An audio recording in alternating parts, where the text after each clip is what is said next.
And you can see that actually, in this particular case, it's just random. 5 times it's been negative, and it's even more negative than their 0.023. And so you can, like, it's kind of matching our intuition here, which is that the slope of the line that we have here is something that absolutely can often happen totally by chance. It doesn't seem to be indicating any kind of real relationship at all. If we wanted that slope to be like more confident, we would need to look at more cities. So like here I've got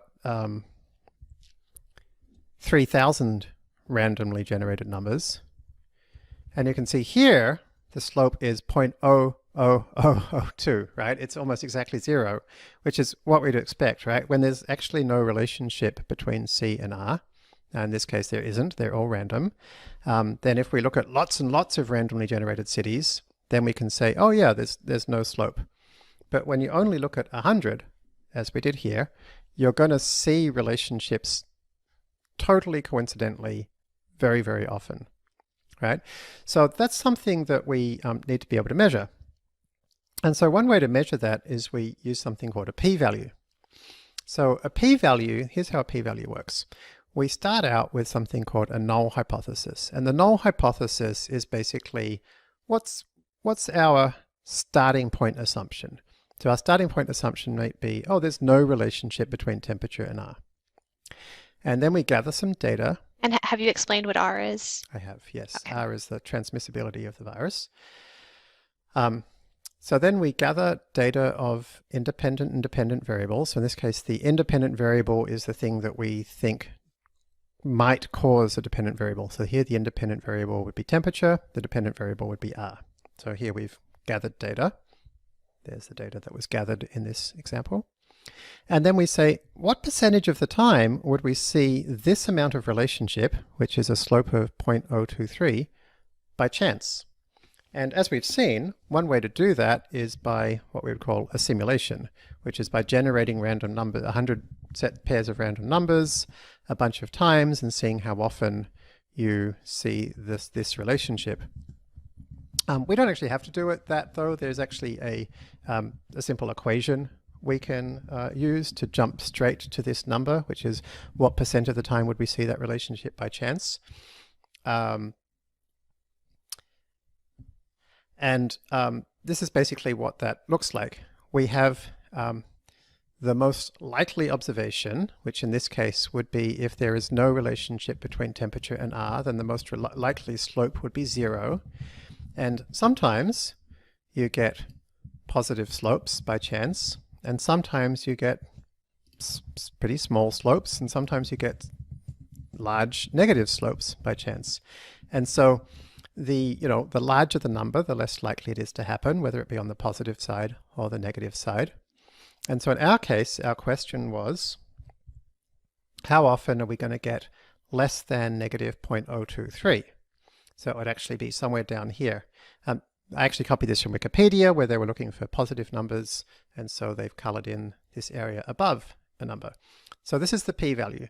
And so you can, we don't care about the math, but there's a simple little equation you can use to directly figure out this number, the p-value, from the data.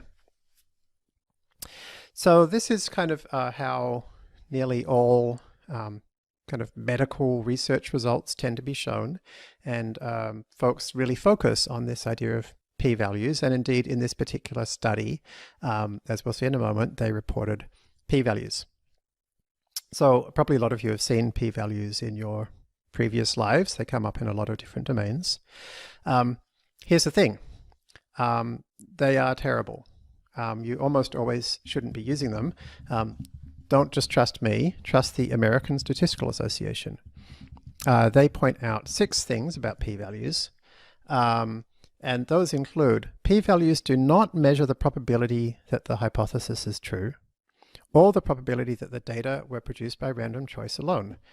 Now we know this because we just saw that if we use more data, right, so if we sample 3,000 random cities rather than 100, we get a much smaller value, right? So p-values don't just tell you about how big a relationship is, but they actually tell you about a combination of that and how much data did you collect, right? So they don't measure the probability that the hypothesis is true. So therefore, conclusions and policy decisions should not be based on whether a p-value passes some threshold. P-value does not measure the importance of a result, right? Because again, it could just tell you that you collected lots of data, which doesn't tell you that the results actually have any practical import. And so by itself, it does not provide a good measure of evidence. So Frank Harrell, who is somebody who I read his book, and it's a really important part of my learning. He's a professor of biostatistics, has a number of great articles about this. He says, null hypothesis testing and p-values have done significant harm to science. And he wrote another piece called Null Hypothesis Significance Testing Never Worked. I've shown you what p-values are so that you know why they don't work, not so that you can use them, right? But they're a super important part of machine learning because they come up all the time in making this, when people saying this is how we decide whether your drug worked or whether there is a epidemiological relationship or whatever. And indeed, p-values appear in this paper. So in the paper, they show the results of a multiple linear regression. And they put 3 stars next to any relationship which has a p-value of 0.01 or less. So there is something useful to say about a small p-value, like 0.01 or less, which is that the thing that we're looking at probably did not happen by chance, right? The biggest statistical error people make all the time is that they see that a p-value is not less than 0.05, and then they make the erroneous conclusion that no relationship exists, right? Which doesn't make any sense because, like, let's say you only had like 3 data points, then you almost certainly won't have enough data to have a p-value of less than 0.05 for any hypothesis. So like the way to check is to go back and say, what if I picked the exact opposite null hypothesis? What if my null hypothesis was there is a relationship between temperature and R? Then do I have enough data to reject that null hypothesis? Right? And if the answer is no, then you just don't have enough data to make any conclusions at all, right? So in this case, they do have enough data to be confident that there is a relationship between temperature and R. Now that's weird because we just looked at the graph and we did a little bit of back of the envelope in Excel and we thought this could well be random. So here's where the issue is. The graph shows what we call a univariate relationship. A univariate relationship shows the relationship between one independent variable and one dependent variable. And that's what you can normally show in a graph. But in this case, they did a multivariate model in which they looked at temperature and humidity and GDP per capita and population density. And when you put all of those things into the model, then you end up with statistically significant results for temperature and humidity. Why does that happen? Well, the reason that happens is because all these variation in the blue dots is not random. There's a reason they're different, right? And the reasons include denser cities are going to have higher transmission, for instance, and probably more humid will have less transmission. So when you do a multivariate model, it actually allows you to be more confident of your results, right? But the p-value, as noted by the American Statistical Association, does not tell us whether this is of practical importance. The thing that tells us if this is of practical importance is the actual slope that's found. And so in this case, the equation they come up with is that R equals 3.968 minus 0.038 by temperature minus 0.024 by relative humidity. This is this equation.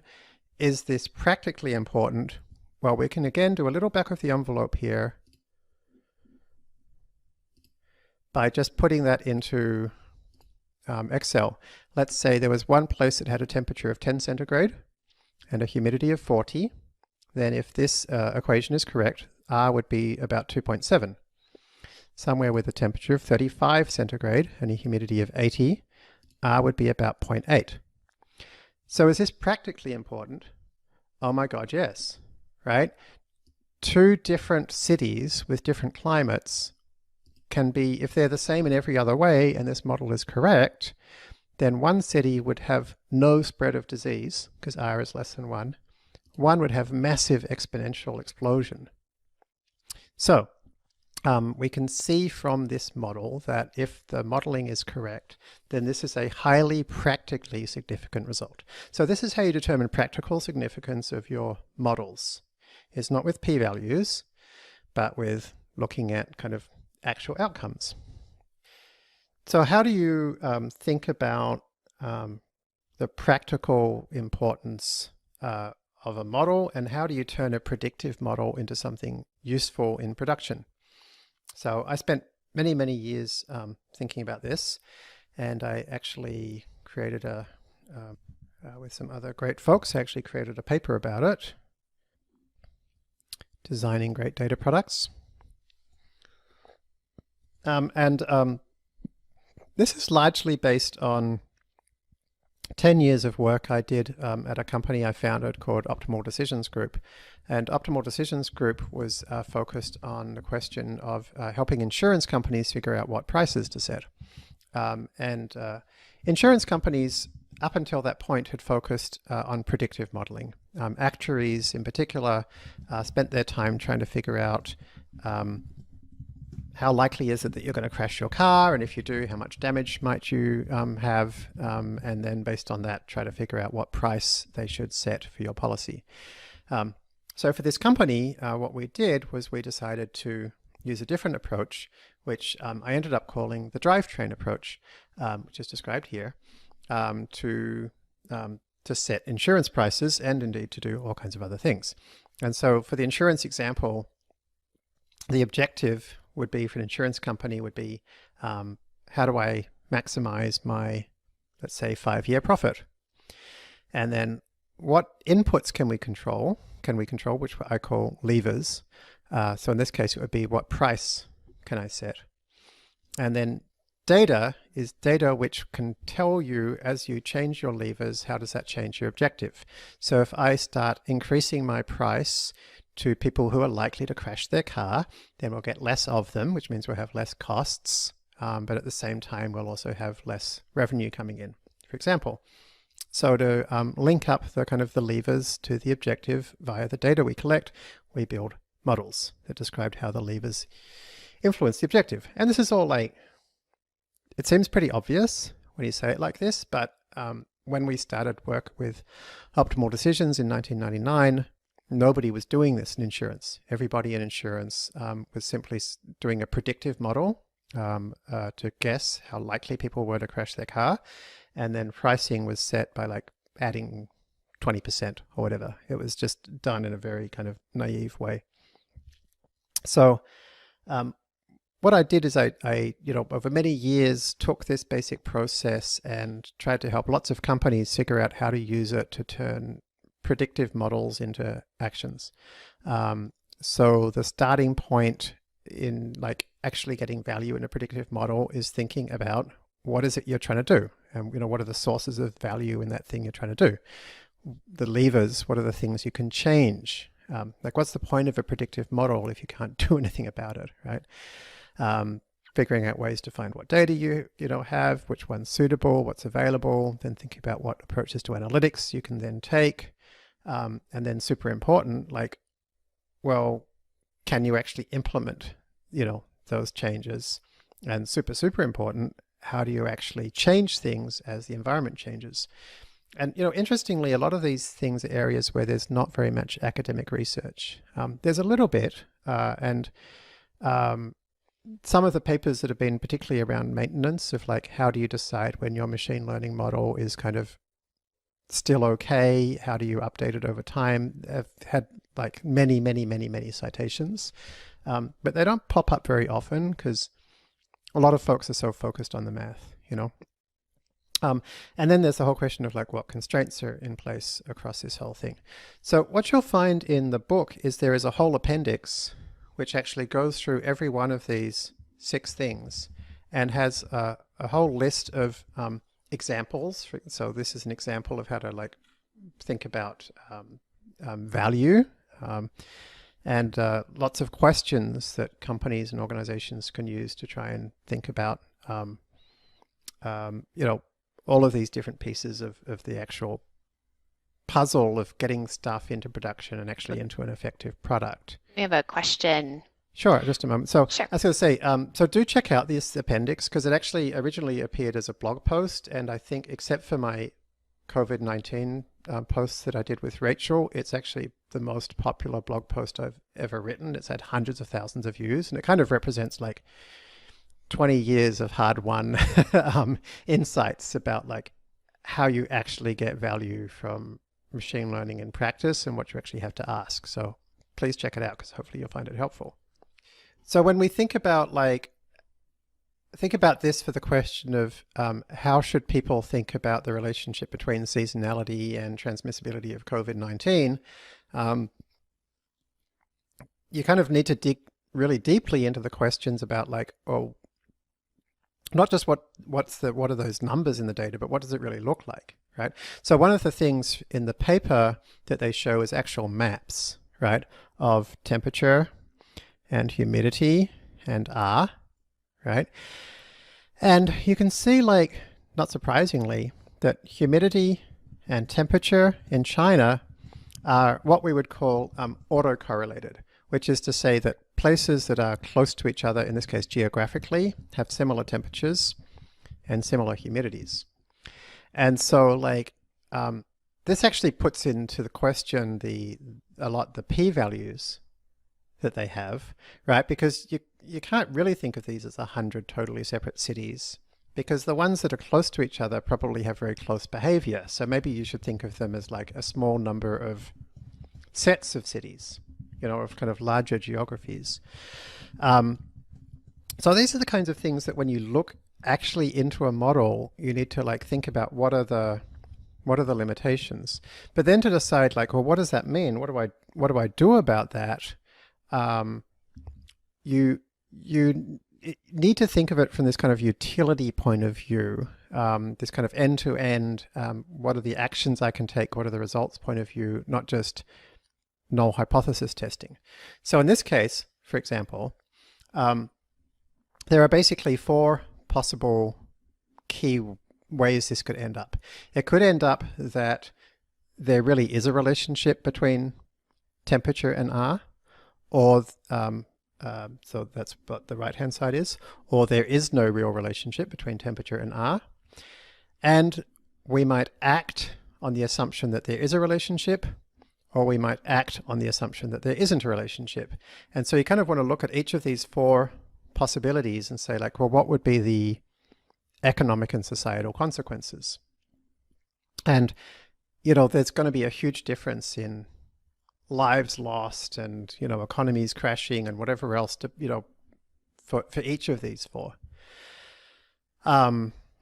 The paper actually, you know, has shown, if their model is correct, what's the likely R value in March for like every city in the world, and the likely R value in July for every city in the world.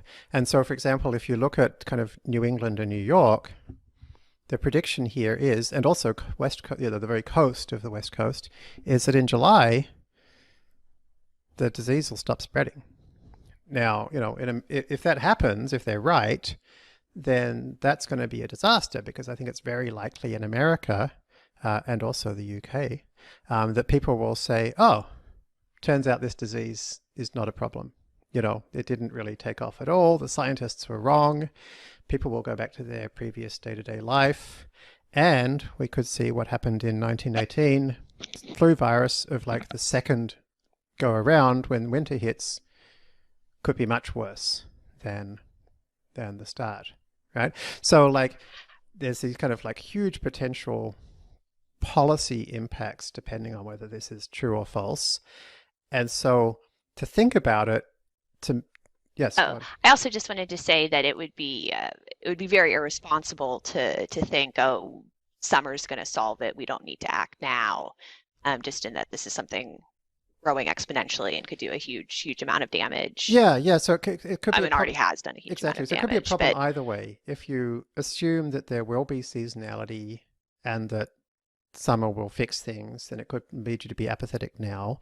If you assume there's no seasonality and then there is, then you could end up kind of creating a larger level of expectation of destruction than actually happens and end up with your population being even more apathetic, you know. So that you know, being wrong in any direction would be a problem. So one of the ways we tend to deal with this with this kind of modeling is we try to think about priors. So priors are basically things where we, you know, rather than just having a null hypothesis, we try and start with a guess as to like, well, what's more likely, right? So in this case, uh, if memory serves correctly, I think we know that like flu viruses become inactive at 27 centigrade. We know that like the cold coronaviruses are seasonal. The 1918, oopsie daisy, the 1918 flu pandemic was seasonal. In every country and city that's been studied so far, there's been quite a few studies like this. They've always found climate relationships so far. So maybe we'd say, well, a prior belief is that this thing is probably seasonal. And so then we'd say, well, this particular paper adds some evidence to that. So like it shows like how incredibly complex it is to use a model in practice for, in this case, policy discussions, but also for like organizational decisions. Because, you know, there's always complexities, there's always uncertainties. And so you actually have to think about the utilities, you know, and your best guesses and try to combine everything together as best as you can. Okay, so with all that said, it's still nice to be able to get our models up and running, even if, you know, even just a predictive model is sometimes useful of its own. Sometimes it's useful to prototype something, and sometimes it's just it's going to be part of some bigger picture. So rather than try to create some huge end-to-end model here, we thought we would just show you how to get your PyTorch FastAI model up and running in as raw a form as possible, so that from there you can kind of build on top of it as you like. So to do that, we are going to download and curate our own data set, and you're going to do the same thing. You're going to train your own model on that data set, and then you're going to create an application, and then you're going to host it. Right? Now, there's lots of ways to curate an image data set. You might have some photos on your own computer. There might be stuff at work you can use. One of the easiest, though, is just to download stuff off the internet. There's lots of services for downloading stuff off the internet. We're going to be using Bing image search here because they're super easy to use. A lot of the other kind of easy to use things require breaking the terms of service of websites. So like, we're not going to show you how to do that, but there's lots of examples that do show you how to do that. So you can check them out as well if you want to. Bing image search is actually pretty great, at least at the moment. These things change a lot, so keep an eye on our website to see if we've changed our recommendation. The biggest problem with Bing image search is that the sign-up process is a nightmare, at least at the moment. Like one of the hardest parts of this book is just signing up to their damn API. Which requires going through Azure. It's called Cognitive Services, Azure Cognitive Services. So we'll make sure that all that information is on the website for you to follow through just how to sign up. So we're going to start from the assumption that you've already signed up. But you can find it, just go Bing image search API. And at the moment, they give you 7 days with a pretty high quota for free. And then after that, you can keep using it as long as you like. But they kind of limit it to like 3 transactions per second or something, which is still plenty. You can still do thousands for free. So it's at the moment, it's pretty great, even for free. So what will happen is when you sign up for Bing Image Search or any of these kind of services, they'll give you an API key. So just replace the XXX here with the API key that they give you. Okay, so that's now going to be called key. In fact, let's do it over here. Okay, so you'll put in your key, and then there's a function we've created called search images Bing, which is just a super tiny little function. As you can see, it's just 2 lines of code.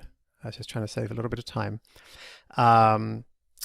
which will take your API key and some search term and return a list of URLs that match that search term. As you can see, for using this particular service, you have to install a particular package. So we show you how to do that on the site as well. So once you've done so, you'll be able to run this, and that will return by default, I think, 150 URLs. Okay, so FastAI comes with a download URL function. So let's just download one of those images just to check and open it up. And so what I did was I searched for grizzly bear, and here I have a grizzly bear. So then what I did was I said, okay, let's try and create a model that can recognize grizzly bears versus black bears versus teddy bears. So that way I can find out, I could set up some video recognition system near our campsite when we're out camping that it gives me bear warnings, but if it's a teddy bear coming, then it doesn't warn me and wake me up, because that would not be scary at all.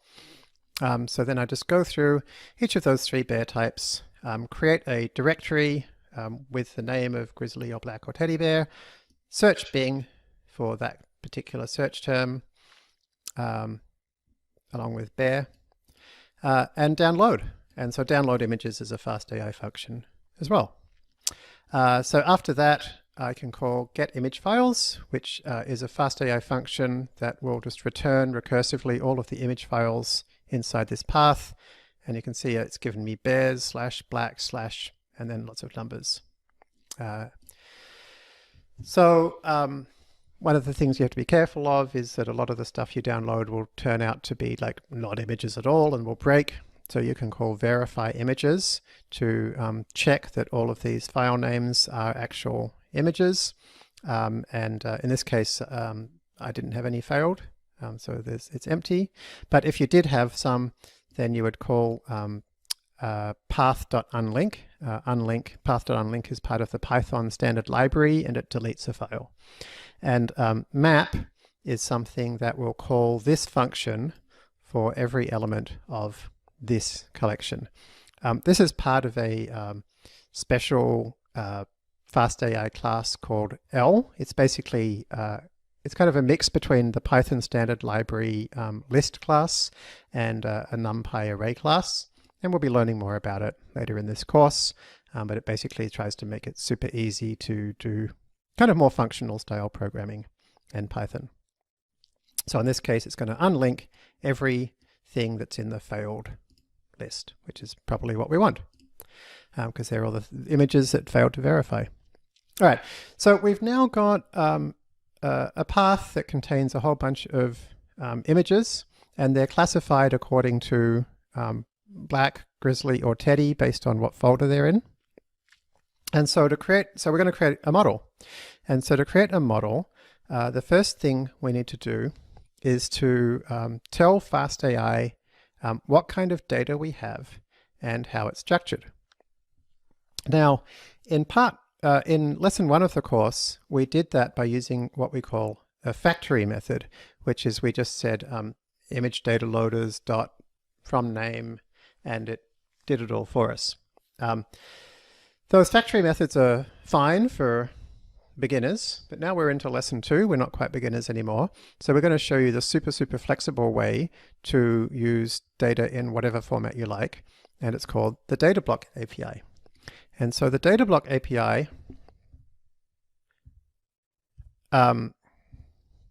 looks like this. Here's the data block API.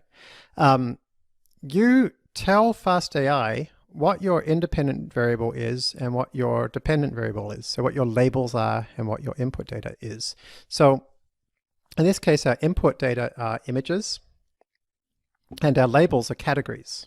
So the category is going to be either grizzly or black or teddy. So that's the first thing you tell it. That's the blocks parameter. And then you tell it, how do you get a list of all of the, in this case, file names, right? And we just saw how to do that because we just called the function ourselves. The function is called getImageFiles. So we tell it what function to use to get that list of items. And then you tell it, how do you split the data into a validation set and a training set? And so we're going to use something called a random splitter, which just splits it randomly. And we're going to put 30% of it into the validation set. We're also going to set the random seed, which ensures that every time we run this, the validation set will be the same. And then you say, okay, how do you label the data? And this is the name of a function called parent label. And so that's going to look for each item at the name of the parent. So this particular one would become a black bear. And this is like the most common way for image data sets to be represented, is that they get put, the different images files get put into folder according to their label. And then finally here we've got something called item transforms. We'll be learning a lot more about transforms in a moment. These are basically functions that get applied to each image. And so each image is going to be resized to a 128 by 128 square.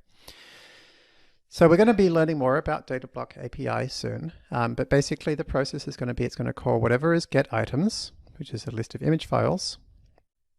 It's then going to call getX, getY. So in this case there's no getX, but there is a getY, so it's just parent label. And then it's going to call the create method for each of these two things. It's going to create an image and it's going to create a category. It's then going to call the item transforms, which is resize. And then the next thing it does is it puts it into something called a data loader. A data loader is something that grabs a few images at a time. I think by default it's 64, and puts them all into a single, it's called a batch. It just grabs 64 images and sticks them all together. And the reason it does that is it then puts them all onto the GPU at once. So it can pass them all to the model through the GPU in one go. And that's going to let the GPU go much faster, as we'll be learning about.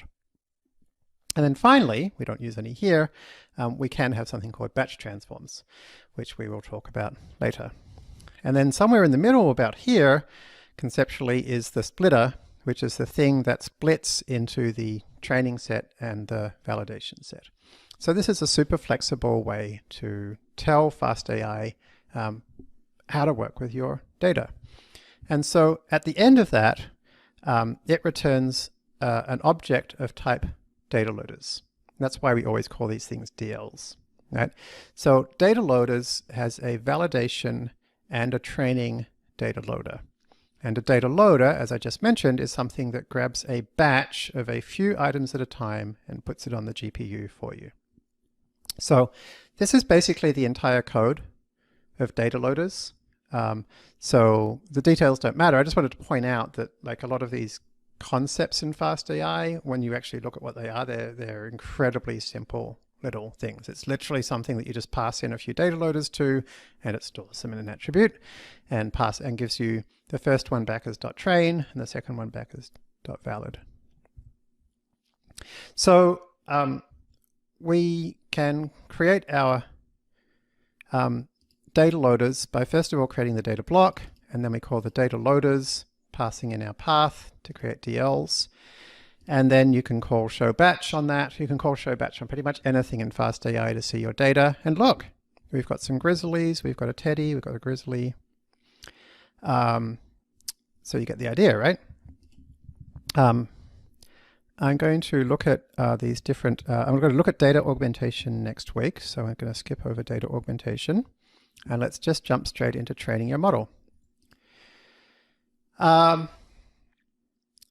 So once we've got DLs, we can, just like in lesson 1, call CNN Learner to create a ResNet. We're going to create a smaller ResNet this time, a ResNet 18. Again, asking for error rate. We can then call .fineTune again. So you see it's all the same lines of code we've already seen. And you can see our error rate goes down from 9 to 1. So we've got 1% error. And after training for about 25 seconds. So you can see, we've only got 450 images. We've trained for well less than a minute. And we only have, let's look at the confusion matrix. So we can say, I want to create a classification interpretation class. I want to look at the confusion matrix. And the confusion matrix, as you can see, it's something that says for things that are actually black bears, how many are predicted to be black bears versus grizzly bears versus teddy bears. So the diagonal are the ones that are all correct. And so it looks like we've got 2 errors. We've got one grizzly that was predicted to be black, one black that was predicted to be grizzly. Super useful method is plot top losses. And that'll actually show me what my errors actually look like. So this one here was predicted to be a grizzly bear, but the label was black bear. This one was the one that's predicted to be a black bear and the label was grizzly bear. These ones here are not actually wrong. This is predicted to be black and it's actually black. But the reason they appear in this is because these are the ones that the model was the least confident about. Okay, so we're going to look at Image Classifier Cleaner next week. Let's focus on how we then get this into production. So to get it into production, we need to export the model. So what exporting the model does is it creates a new file, which by default is called export.pickle, which contains the architecture and all of the parameters of the model. So that is now something that you can copy over to a server somewhere and treat it as a predefined program, right? So then, the process of using your trained model on new data kind of in production is called inference. So here I've created an inference learner by loading that learner back again, right? And so obviously it doesn't make sense to do it right next to after I've saved it in a notebook, but I'm just showing you how it would work, right? So this is something that you would do on your server in inference. And remember that once you have trained a model, you can just treat it as a program. You can pass inputs to it. So this is now our program. This is our bear predictor. So I can now call predict on it, and I can pass it an image, and it will tell me it is 99.999% sure that this is a grizzly. So I think what we're going to do here is we're going to wrap it up here. And next week we'll finish off by creating an actual GUI for our bear classifier. We will show how to run it for free on a service called Binder.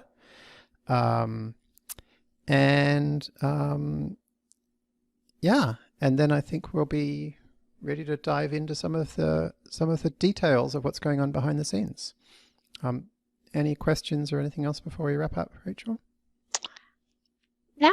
Okay, great. All right, thanks everybody. So we hopefully, yeah, I think from here on we've covered, most of the key kind of underlying foundational stuff from a machine learning point of view that we're going to need to cover. So we'll be able to ready to dive into lower level details of how deep learning works behind the scenes. And I think that'll be starting from next week. So see you then. So hello and welcome to lesson 3 of Practical Deep Learning for Coders. We were looking at getting our model into production last week. And so we're going to finish off that today. and then we're going to start to look behind the scenes at what actually goes on when we train a neural network. We're going to look at kind of the math of what's going on.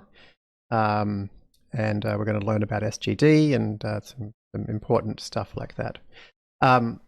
The order is slightly different to the book. In the book, there's a part in the book which says like, hey, you can either go to lesson 4 or lesson 3 now, and then go back to the other one afterwards. So we're doing lesson 4 and then lesson 3, chapter 4 and then chapter 3, I should say. You can choose it whichever way you're interested in.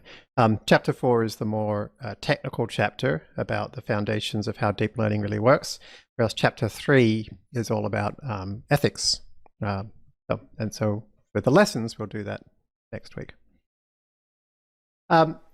We're looking at 02 production notebook, and we're going to look at the fastbook version, the one with, in fact, everything I'm looking at today will be in the fastbook version.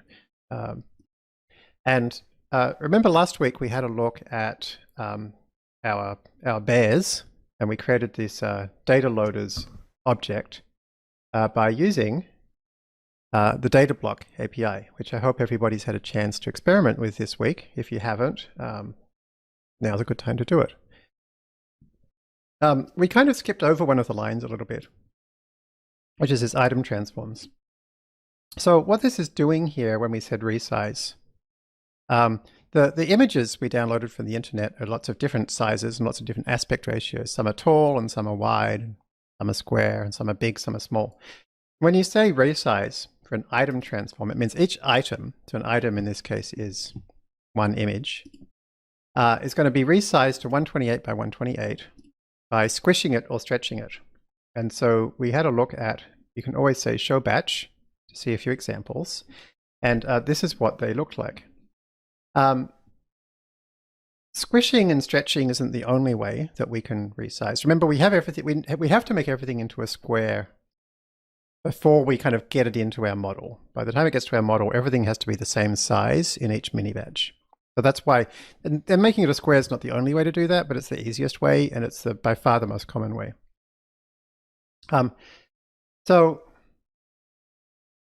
Another way to do this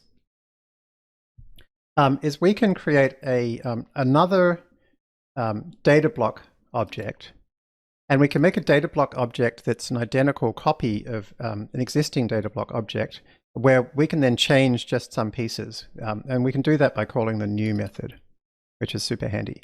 And so let's create another data block object, and this time with different item transform, where we resize using the squish method. We have a question. What are the advantages of having square images versus rectangular ones? That's a great question. So really it's simplicity. If you know all of your images are rectangular of a particular aspect ratio to start with, you may as well just keep them that way. But if you've got some which are tall and some which are wide, making them all square is kind of the easiest. Otherwise, you would have to kind of organize them such as all of the tall ones kind of ended up in a mini batch and all of the wide ones ended up in a mini batch. And then you'd have to kind of then figure out what the best aspect ratio for each mini batch is. And we actually have some research that does that in FastAI2, but it's still a bit clunky. I should mention, okay, I just lied to you. The default is not actually to squish or stretch. The default, I should have said, sorry, the default when we say resize is actually just to grab the center. So actually all we're doing is we're grabbing the center of each image. So if we want to squish or stretch, you can add the resize method.squish argument to resize. And you can now see that this black bear is now looking much thinner, but we have got the kind of leaves that are around on each side, for instance. Another question. When you use the dls.new method, what can and cannot be changed? Is it just the transforms? So it's not dls.new, it's bears.new, right? So we're not creating a new data loaders object, we're creating a new data block object. I don't remember off the top of my head, so check the documentation, and I'm sure somebody can pop the answer into the forum. So you can see when we use .squish that this grizzly bear has got pretty kind of wide and weird looking, and this black bear has got pretty weird and thin looking. And it's easiest kind of to see what's going on if we use resize method .pad. And what .pad does, as you can see, is it just adds some black bars around each side. So you can see the grizzly bear was tall. So then when we stretched, squishing and stretching are opposites of each other. So when we stretched it, it ended up wide. And the black bear was originally a wide rectangle, so it ended up looking kind of thin. You don't have to use zeros. Zeros means pad it with black. You can also say like reflect to kind of have the pixels will kind of look a bit better that way if you use reflect. All of these different methods have their own problems. The pad method is kind of the cleanest. You end up with the correct size. You end up with all of the pixels, but you also end up with wasted pixels. So you kind of end up with wasted computation. The squish method is the most efficient because you get all of the information, you know, and nothing's kind of wasted. But on the downside, your neural net's going to have to learn to kind of like recognize when something's been squished or stretched. And in some cases, it wouldn't even know. So if there's two objects you're trying to recognize, one of which tends to be thin and one of which tends to be thick, and otherwise they're the same, they could actually be impossible to distinguish. And then the default cropping approach actually removes some information. So in this case, you know, this grizzly bear here, we actually lost a lot of its legs. So if figuring it out what kind of bear it was required looking at its feet, well, we don't have its feet anymore. So they all have downsides. So there's something else that you can do, a different approach, which is instead of to say resize, you can say random resized crop. And actually this is the most common approach. And what random resized crop does is each time it actually grabs a different part of the image and kind of zooms into it, right? So this is all the same image, and we're just grabbing a batch of 4 different versions of it. And you can see some are kind of, you know, they're all squished in different ways, and we've kind of selected different subsets and so forth. Now, this kind of seems worse than any of the previous approaches because I'm losing information. Like this one here, I've actually lost a whole lot of its back, right? But the cool thing about this is that, remember, we want to avoid overfitting. And when you see a different part of the animal each time, it's much less likely to overfit because you're not seeing the same image on each epoch that you go around. That makes sense?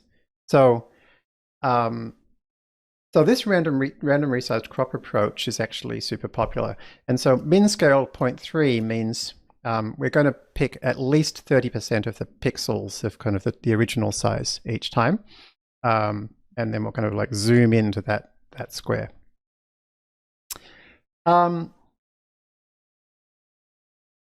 So this idea of doing something so that each time the model sees the image, it looks a bit different to last time, it's called data augmentation. And this is one type of data augmentation. It's probably the most common, but there are others. One of the best ways to do data augmentation is to use this org transforms function. And what org transforms does is it actually returns a list of different augmentations. And so there are augmentations which change contrast, which change brightness, which warp the perspective. So you can see in this one here, it looks like this bit's much closer to you and this bit's much away from you because it's kind of been perspective warped. It rotates them. See, this one's actually been rotated. This one's been made really dark, right? These are batch transforms, not item transforms. The difference is that item transforms happen one image at a time. And so the thing that resizes them all to the same size, that has to be an item transform. Pop it all into a mini batch, put it on the GPU, and then a batch transform happens to a whole mini batch at a time. And by putting these as batch transforms, the augmentation happens super fast because it happens on the GPU. And I don't know if there's any other libraries as we speak, which allow you to write your own GPU accelerated transformations that run on the GPU in this way. So this is a super handy thing in FastAI too. So you can check out the documentation for org transforms, and when you do, you'll find the documentation for all of the underlying transforms that it basically wraps, right? So you can see if I shift tab, I don't remember if I've shown you this trick before. If you go inside the parentheses of a function and hit shift tab a few times, it'll pop open a list of all of the arguments. And so you can basically see, you can say like, oh, can I sometimes flip it left, right? Can I sometimes flip it up, down? What's the maximum amount I can rotate, zoom, change the lighting, warp the perspective, and so forth. How can we add different augmentations for train and validation sets? So the cool thing is that automatically FastAI will avoid doing data augmentation on the validation set.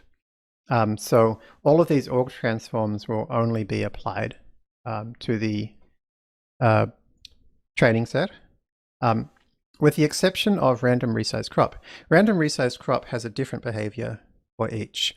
The behavior for the training set is what we just saw, which is to randomly pick a subset and kind of zoom into it. And the behavior for the validation set is just to grab the center, the largest center square that it can.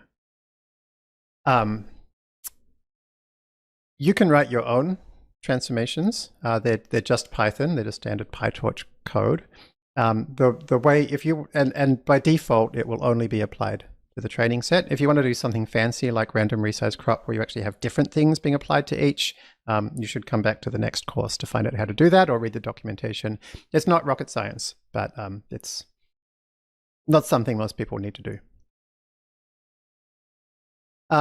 Okay, so last time we here did bears.new with a random resize crop, min scale of 0.5. We added some transforms. And we went ahead and trained. Actually, since last week, I've rerun this notebook. It's on a different computer, and I've got different images, so it's not all exactly the same. But I've still got a good confusion matrix. So of the black bears, 37 were classified correctly, 2 were grizzlies, 1 was a teddy. Now, and we talked about plot top losses. And it's interesting, you can see in this case, there's some clearly kind of odd things going on. This is not a bear at all. This looks like it's a drawing of a bear, which is decided is predicted as a teddy, but this thing's it's meant to be a drawing of a black bear. I can certainly see the confusion. You can see how some parts of it are being cut off. We'll talk about how to deal with that later. Now, one of the interesting things is that we didn't really do much data cleaning at all before we built this model. The only data cleaning we did was just to validate that each image can be opened. There was that verify images call. And the reason for that is it's actually much easier normally to clean your data after you create a model. And I'll show you how. We've got this thing called image classifier cleaner, where you can pick a category, right? And training set or validation set. And then what it will do is it will then list all of the images in that set, and it will pick the ones which which is the least confident about, which is the most likely to be wrong, where the loss is the worst, to be more precise. And so this is a great way to look through your data and find problems. So in this case, the first one is not a teddy or a brown bear or a black bear, it's a puppy dog, right? So this is a great cleaner because what I can do is I can now click delete here. This one here looks a bit like an Ewok rather than a teddy. I'm not sure. What do you think, Rachel? Is it an Ewok? I'm going to call it an Ewok, right? And so you can kind of go through, okay, that's definitely not a teddy. And so you can either say like, oh, that's wrong, that's actually a grizzly bear, or it's wrong, it's a black bear, or I should delete it, or by default just keep it, right? And you can kind of keep going through until you think like, okay, they all seem to be fine. Maybe that one's not. And kind of once you get to the point where they all seem to be fine, you can kind of say, okay, probably all the rest are fine too, because they all have lower losses, so they all fit the kind of the mold of a teddy. And so then I can run this code here, where I just go through cleaner.delete. So that's all the things which I've selected delete for, and unlink them. So unlink is just another way of saying delete a file. That's the Python name. And then go through all the ones that we said change, and we can actually move them to the correct directory. If you haven't seen this before, you might be surprised that we've kind of created our own little GUI inside Jupyter Notebook. Yeah, you can do this, and we built this with less than a screen of code. You can check out the source code in the FastAI notebooks. So this is a great time to remind you that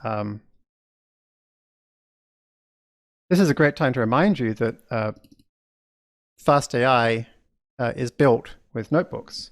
And so if you go to the FastAI repo and clone it, and then go to NDs, you'll find all of the code of FastAI written as notebooks. And they've got a lot of pros and examples and tests and so forth. So the best place to learn about how this is implemented is to look at the notebooks rather than looking at the module code. Okay. By the way, sometimes you'll see like weird little comments like this. These weird little comments are part of a development environment for Jupyter Notebook we use called NBDev, which we built. So Silva and I built this thing to make it much easier for us to kind of create books and websites and libraries in Jupyter Notebooks. So this particular one here, hide, means when this is turned into a book or into documentation, don't show this cell. And the reason for that is because you can see I've actually got it in the text, right? But I thought when you're actually running it, it would be nice to have it sitting here waiting for you to run directly. So that's why it's shown in the notebook, but not in the book. It's shown differently. And you'll also see these things like S: with a quote. In the book, that would end up saying Sylvain says, and then what he says. So there's kind of little bits and pieces in the notebooks that just look a little bit odd, and that's because it's designed that way in order to show, in order to create stuff in the book. Right. So then last week we saw how you can export that to a pickle file that contains all the information for the model. And then on the server where you're going to actually do your inference, you can then load that saved file, and you'll get back a learner that you can call predict on. So predict perhaps the most interesting part of predict is the third thing that it returns, which is a tensor, in this case containing 3 numbers. The 3 numbers, there's 3 of them because we have 3 classes: teddy bear, grizzly bear, and black bear, right? And so this doesn't make any sense until you know what the order of the classes is kind of in your data loaders. And you can ask the data loaders what the order is by asking for its vocab. So a vocab in FastAI is a really common concept. It's basically any time that you've got like a mapping from numbers to strings or discrete levels, the mapping is always stored in the vocab. So here, this shows us that the activation for black bear is 10e neg 6. The activation for grizzly is 1. And the activation for teddy is 10e neg 6. So very, very confident that this particular one, it was a grizzly. Not surprisingly, this was something called grizzly.jpg. So you need to kind of know this mapping in order to display the correct thing. But of course, the data loaders object already knows that mapping, and it's all the vocab, and it's stored in with the loader. So that's how it knows to say grizzly automatically. So the first thing it gives you is the human readable string that you'd want to display. So this is kind of nice that with FastAI2, you save this object, which has everything you need for inference. It's got all the information about normalization, about any kind of transformation steps, about what the vocab is, so it can display everything correctly. Right. So now we want to deploy this as an app. Now, if you've done some web programming before, then all you need to know is that this line of code and this line of code, so this is the line of code you would call once when your application starts up. And then this is the line of code you would call every time you want to do an inference. And there's also a batch version of it, which you can look up if you're interested. This is just to do one at a time.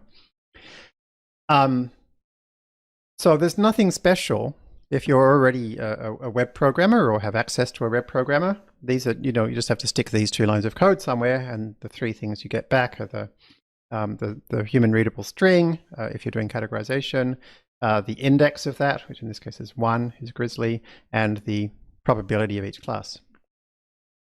One of the things we really wanted to do in this course, though, is not assume that everybody is a web developer. Most data scientists aren't.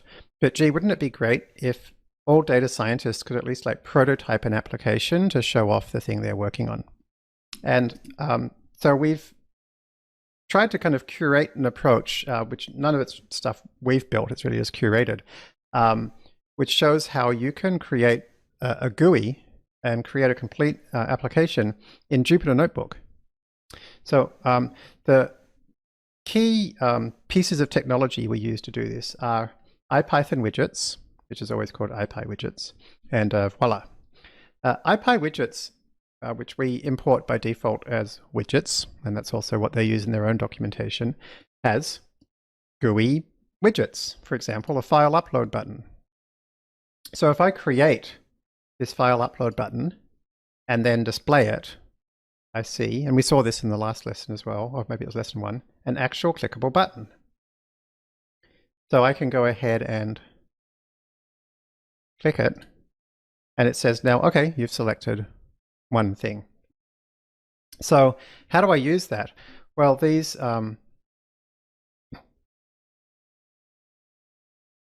widgets have all kinds of methods and properties, and the upload button has a data property, which is an array containing all of the images you uploaded. So you can pass that to pio_image.create. And so .create is kind of the standard factory method we use in FastAI to create items. And pio_image.create is smart enough to be able to create an item from all kinds of different things. And one of the things it can create it from is a binary blob, which is what a file upload contains. So then we can display it, and there's our teddy, right? So you can see how, cells of Jupyter Notebook can refer to other cells that were created, that were kind of have GUI created data in them. So let's hide that teddy away for a moment. And the next thing to know about is that there's a kind of widget called output. And an output widget is, it's basically something that you can fill in later, right? So if I delete, actually, this part here. So I've now got an output widget.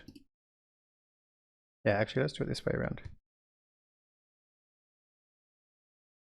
And you can't see the output widget, even though I said please display it, because nothing is output. So then in the next cell, I can say with that output placeholder, display a thumbnail of the image, and you'll see that the display will not appear here. It appears back here, right? Because that's where the placeholder was. So let's run that again to clear out that placeholder. So we can create another kind of placeholder, which is a label. The label's kind of something where you can put text in it. So you can give it a value like, I don't know, please choose an image. Okay, so we've now got a label containing please choose an image. Let's create another button to do a classification. Now this is not a file upload button, it's just a general button. So this button doesn't do anything. right? And it doesn't do anything until we attach an event handler to it. An event handler is a callback. We'll be learning all about callbacks in this course. If you've ever done any GUI programming before, or even web programming, you'll be familiar with the idea that you write a function, which is the thing you want to be called when the button is clicked on, and then somehow you tell your framework that this is the onClick event. So here I go, here's my button run. So I say the onClick event, the button run is to call this code. And this code is going to do all the stuff we just saw. It's going to create an image from the upload. It's going to clear the output, display the image, call predict, and then replace the label with a prediction. So there it all is.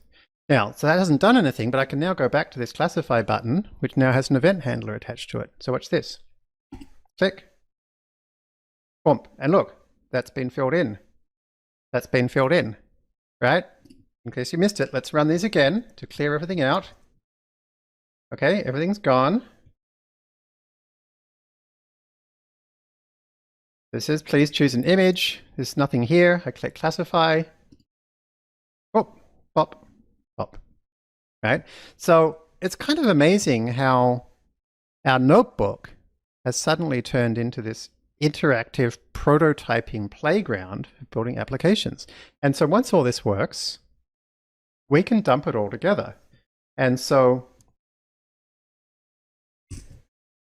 the easiest way to dump things together is to create a VBox. A VBox is a vertical box, and it's just something that you put widgets in. And so in this case, we're going to put the following widgets. We're going to have a label that says select your bear, then an upload button, a run button, an output placeholder, and a label for predictions. So let's run these again just to clear everything out so that we're not cheating. And let's create our VBox. So as you can see, it's just got all the pieces, right? Now we've got, what is our, oh, I accidentally ran the thing that displayed the bear. Let's get rid of that. Okay, so there it is. So now I can click upload. I can choose my bear. Okay, and then I can click classify, right? And notice this is exactly this is like the same buttons as these buttons. They're like two places we're viewing the same button, which is kind of a wild idea. So if I click classify, it's going to change this label and this label because they're actually both references to the same label. Look, there we are. Okay, so this is our app. Right? And so this is actually how I built that that image cleaner GUI is just using these exact things. And I built that image cleaner GUI cell by cell in a notebook just like this.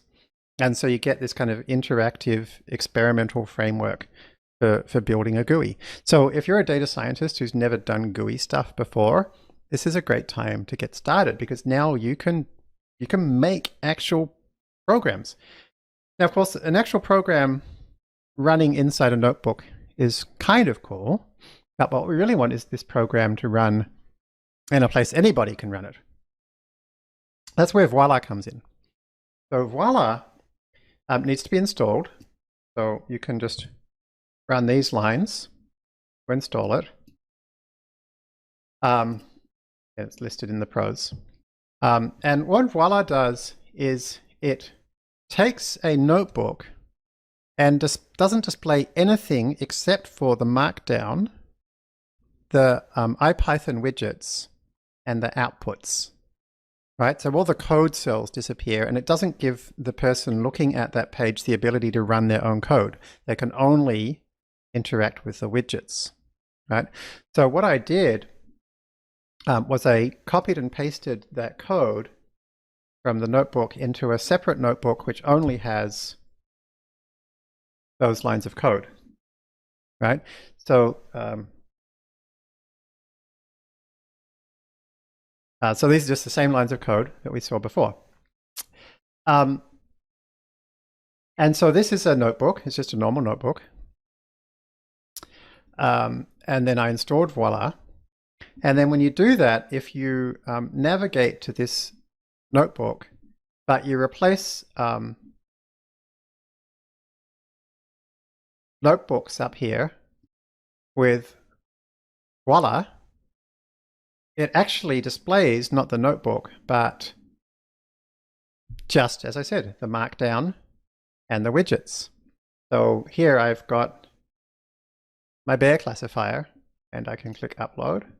Let's do a grizzly bear this time. And this is a slightly different version. I actually made this so there's no classify button. I thought it would be a bit more fancy to make it so when you click upload, it just runs everything. But as you can see, there it all is, right? It's all working.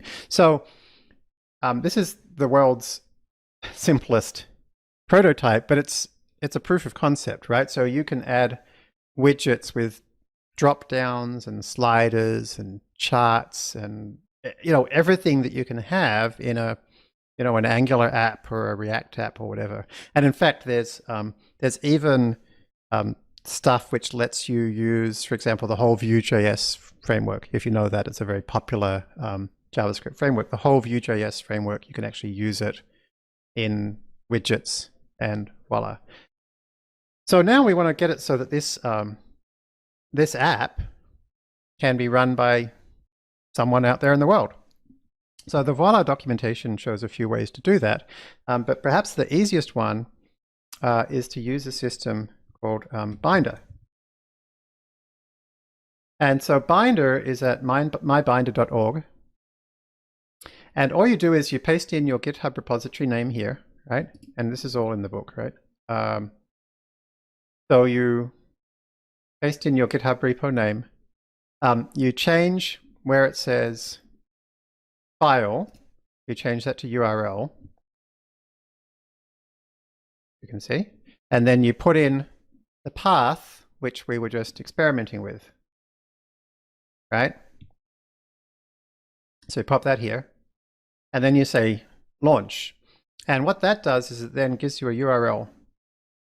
So then this URL you can pass on to people, and this is actually your interactive running application.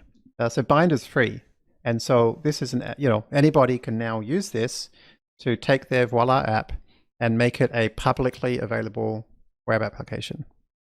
So try it. As it mentions here, the first time you do this, Binder takes about 5 minutes to build your site, because it actually uses something called Docker to deploy the whole FastAI framework and Python and blah, blah, blah. But once you've done that, that virtual machine will keep running for, as long as people are using it, it'll keep running for a while. That virtual machine will keep running for a while as long as people are using it, and it's reasonably fast. So a few things to note here. Being a free service, you won't be surprised to hear this is not using a GPU. It's using a CPU. And so that might be surprising, but we're deploying to something which runs on a CPU. When you think about it, though, this makes much more sense to deploy to a CPU than a GPU. Just a moment. The thing that's happening here is that I am passing along, let's go back to my app. In my app, I'm passing along a single image at a time. So when I pass along that single image, I don't have a huge amount of parallel work for a GPU to do. So this is actually something that a CPU is going to be doing more efficiently.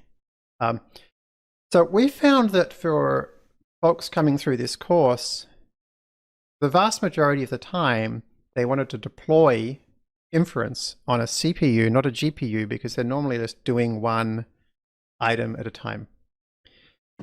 It's way cheaper and easier to deploy to a CPU. And the reason for that is that you can just use any hosting service you like, because just remember, this is just a program at this point, right? and you can use all the usual horizontal scaling, vertical scaling. You can use Heroku, you can use AWS, you can use inexpensive instances, super cheap and super easy. Having said that, there are times you might need to deploy to a GPU. For example, maybe you're processing videos. And so like a single video on a CPU to process it might take all day. Or you might be so successful that you have 1,000 requests per second. In which case you could like take 128 at a time, batch them together and put the whole batch on the GPU and get the results back and pass them back around. I mean, you've got to be careful of that, right? Because as if your requests aren't coming fast enough, your user has to wait for a whole batch of people to be ready to be processed. But conceptually, as long as your site is popular enough, that could work. The other thing to talk about is you might want to deploy to a mobile phone. And deploying to a mobile phone, our recommendation is wherever possible, do that by actually deploying to a server and then have a mobile phone talk to the server over a network. Because if you do that, again, you can just use a normal PyTorch program on a normal server and normal network calls. It makes life super easy. When you try to run a PyTorch app on a phone, you're suddenly now not in an environment where like PyTorch will run natively, and so you'll have to like convert your program into some other form. And there are other forms, and the main form that you convert it to is something called ONNX, which is specifically designed for kind of super high speed, high performance, approach that can run on both servers or on mobile phones. And it does not require the whole Python and PyTorch kind of runtime in place. But it's much more complex than not using it. It's harder to debug, it's harder to set it up, and it's harder to maintain it. So if possible, keep things simple. And if you're lucky enough that you're so successful that you need to scale it up to GPUs or stuff like that, then great. Hopefully you've got the finances at that point to justify, spending money on a ONNX expert or serving expert or whatever. And there are various systems you can use to like ONNX runtime and AWS SageMaker, where you can kind of say, here's my ONNX bundle and it'll serve it for you or whatever. PyTorch also has a mobile framework, same idea. So, all right, so you've got, it's kind of funny, we're talking about two different kinds of deployment here. One is deploying like a hobby application, that you're prototyping, showing off to your friends, explaining to your colleagues how something might work, a little interactive analysis. That's one thing, but maybe you're actually prototyping something that you want to turn into a real product. Or an actual real part of your company's operations. When you're deploying, something in real life, there's all kinds of things you've got to be careful of. One example of something to be careful of is, let's say you did exactly what we just did, which actually, this is your homework, is to create your own application. Right? I want you to create your own image search application. You can use my exact set of widgets and whatever if you want to, but better still, go to the IPyWidgets website and see what other widgets they have and try and come up with something cool. Try and show off as best as you can and show us on the forum. Now, let's say you decided that you want to create an app that would help the users of your app decide if they have healthy skin or unhealthy skin. So if you did the exact thing we just did, rather than searching for grizzly bear and teddy bear and so forth on Bing, you would search for healthy skin and unhealthy skin, right? So here's what happens, right? And remember, in our version, we never actually looked at Bing. We just used the Bing API, the image search API. But behind the scenes, it's just using the website, right? So if I type healthy skin and say search, I actually discover that the definition of healthy skin is young white women touching their face lovingly. So that's what your healthy skin classifier would learn to detect, right? And so this is a great example from Deb Raji, and you should check out her paper, Actionable Auditing, for lots of cool insights about model bias. But I mean, here's like a fascinating example of how if you weren't looking at your data carefully, you end up with something that just doesn't at all actually solve the problem you want to solve. This is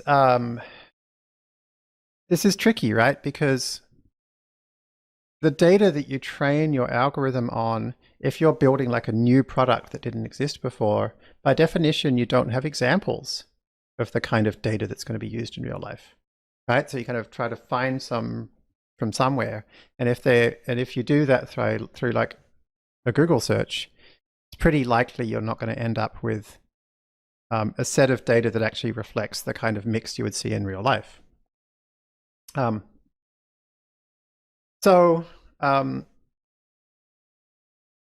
main thing here is to say be careful, right? And in particular for your test set, that final set that you check on, really try hard to gather data that reflects the real world. So like just, for example, for the healthy skin example, you might go and actually talk to a dermatologist and try and find like 10 examples of healthy and unhealthy skin or something. And that would be your kind of gold standard test. There's all kinds of issues you have to think about in deployment. I can't cover all of them.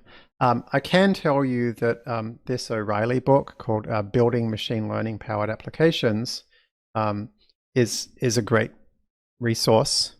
And this is one of the reasons we don't go into detail about A/B testing and when should we refresh our data and how do we monitor things and so forth, is because that book's already been written, so we don't want to rewrite it. I do want to mention a particular area that I care a lot about, though, which is, let's take this example. Let's say you're rolling out this bear detection system, and it's going to be attached to video cameras around a campsite. It's going to warn campers of incoming bears. So if we used a model that was trained with that data that we just looked at, those are all very nicely taken pictures of pretty perfect bears, right? There's really no relationship to the kinds of pictures you're actually going to have to be dealing with in your campsite bear detector, it's going to have video and not images. It's going to be nighttime. It's going to be probably low resolution security cameras. You need to make sure that the performance of the system is fast enough to tell you about it before the bear kills you. There will be bears that are partially obscured by bushes or in lots of shadow or whatever, none of which are the kinds of things you would see normally in like internet pictures. So what we call this out-of-domain data. Out-of-domain data refers to a situation where the data that you are trying to do inference on is in some way different to the kind of data that you trained with. And this is actually, there's no perfect way to answer this question. And when we look at ethics, we'll talk about some really helpful ways to minimize how much this happens. For example, it turns out that having a diverse team is a great way to kind of avoid being surprised by the kinds of data that people end up coming up with. But really, it's just something you've got to be super thoughtful about.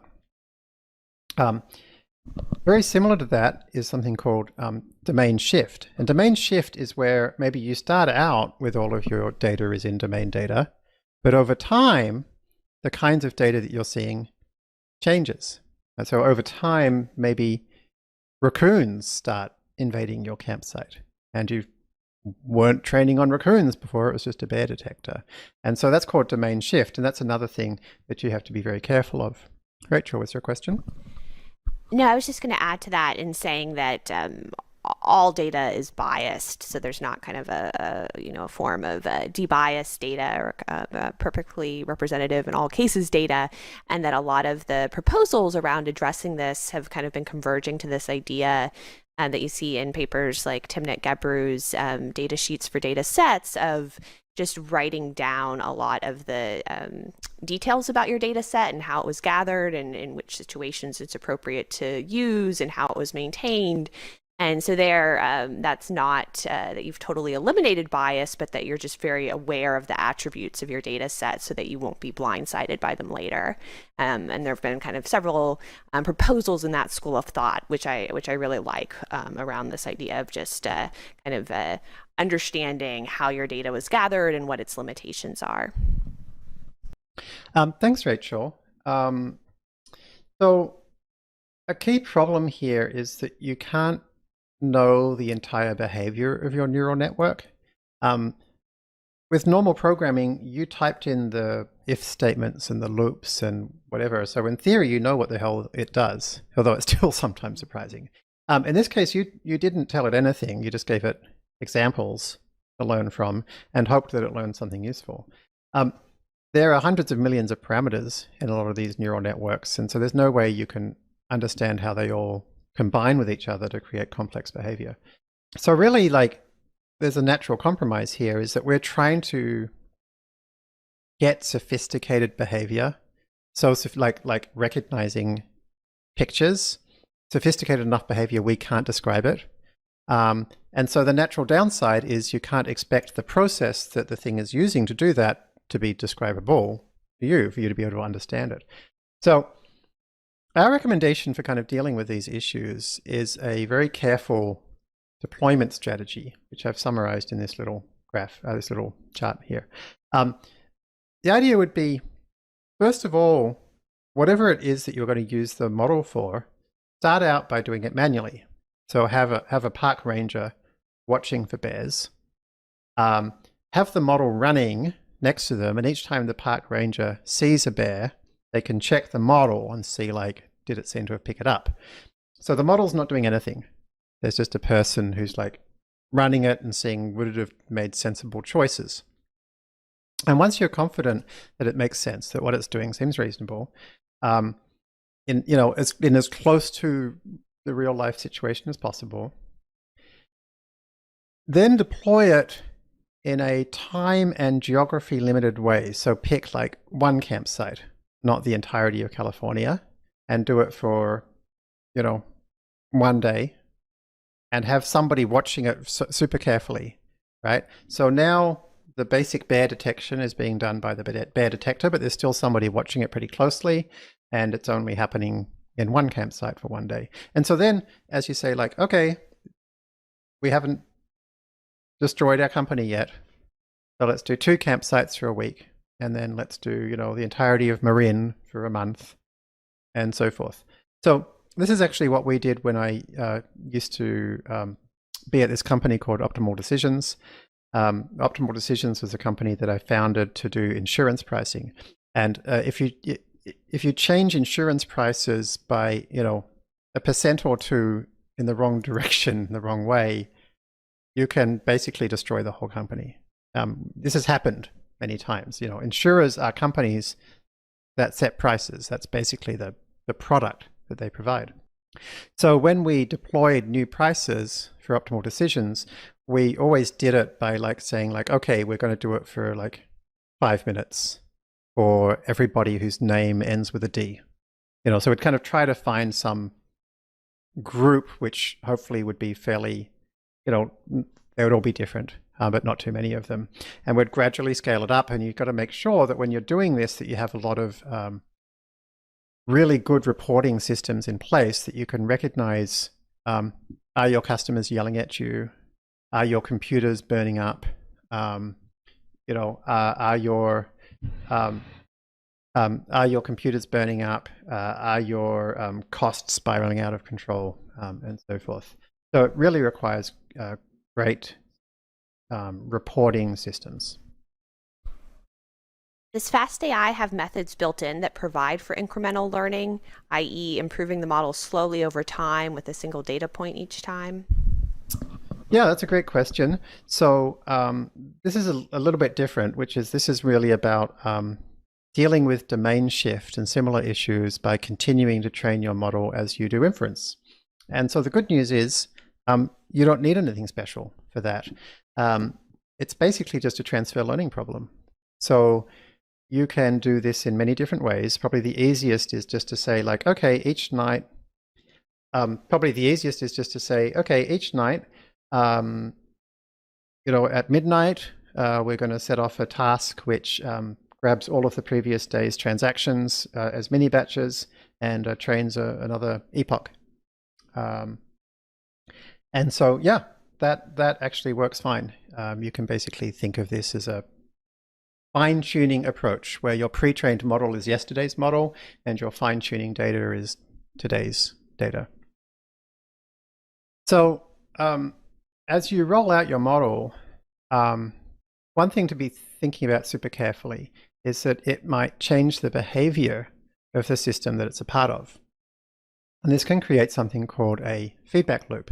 And feedback loops are one of the most challenging things for real-world model deployment, particularly of machine learning models, because they can take a very minor issue and explode it into a really big issue. So for example, think about a predictive policing algorithm. It's an algorithm that was trained to recognize, basically trained on data that says whereabouts are arrests being made. And then as you train that algorithm based on where arrests are being made, then you put in place a system that sends police officers to places that the model says are likely to have crime, which in this case, where were arrests. So then more police go to that place, find more crime, because the more police that are there, the more they'll see. They arrest more people, causing, and then if you do this incremental learning, like we're just talking about, then it's going to say, oh, there's actually even more crime here. And so tomorrow it sends even more police. And so in that situation, you end up like the predictive policing algorithm ends up kind of sending all of your police for one street block, because at that point, all of the arrests are happening there because that's the only place you have policemen, right? I should say police officers. So there's actually a paper about this issue called To Protect and Serve. And in To Protect and Serve, the authors write this really nice phrase. Predictive policing is aptly named. It is predicting policing, not predicting crime. So if the initial model was perfect, whatever the hell that even means, but like it somehow sent police to exactly the best places to find crime based on the probability of crimes actually being in place, I guess there's no problem, right? But as soon as there's any amount of bias, right? So for example, in the US, there's a lot more arrests of black people than of white people, even for crimes where black people and white people are known to do them the same amount. So in the presence of this bias, or any kind of bias, you're kind of like setting off this domino chain of feedback loops where that bias will be exploded over time. So, one thing I like to think about is to think like, well, what would happen if this model was just really, really, really good? So like, who would be impacted? What would this extreme result look like? How would you know what was really happening? This incredibly predictive algorithm that was like changing the behavior of your police officers or whatever. What would that look like? What would actually happen? And then like think about like, okay, what could go wrong? And then what kind of rollout plan, what kind of monitoring systems, what kind of oversight could provide the circuit breaker?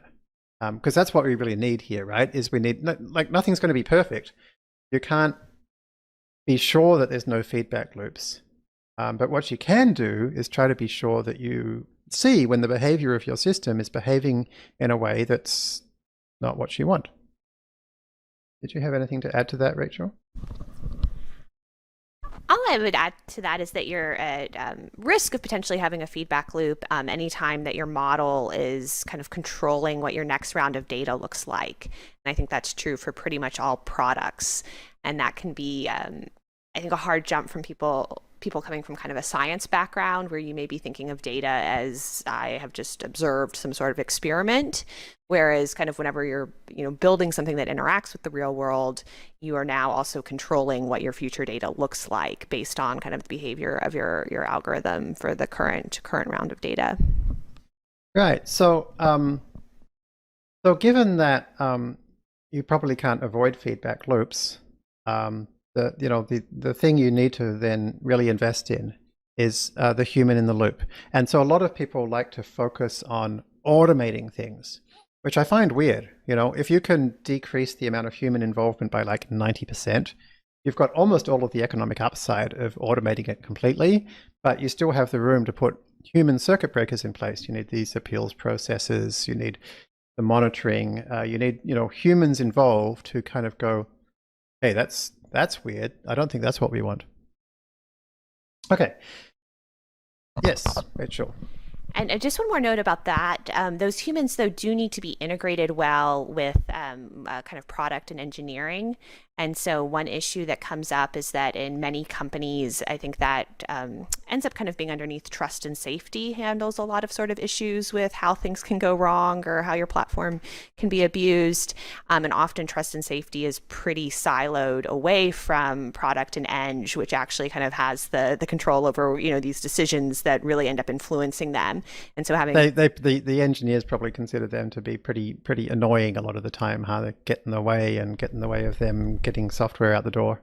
Yeah, but like the more integration you can have between those, I think it's helpful for the kind of the people building the product to see what is going wrong and what can go wrong. If the engineers are actually on top of that, they're actually seeing these things happening, then it's not some kind of abstract problem anymore.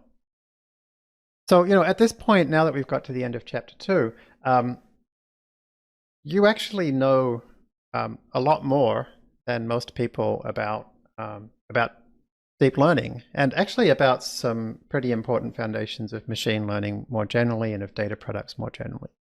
So now's a great time to think about writing.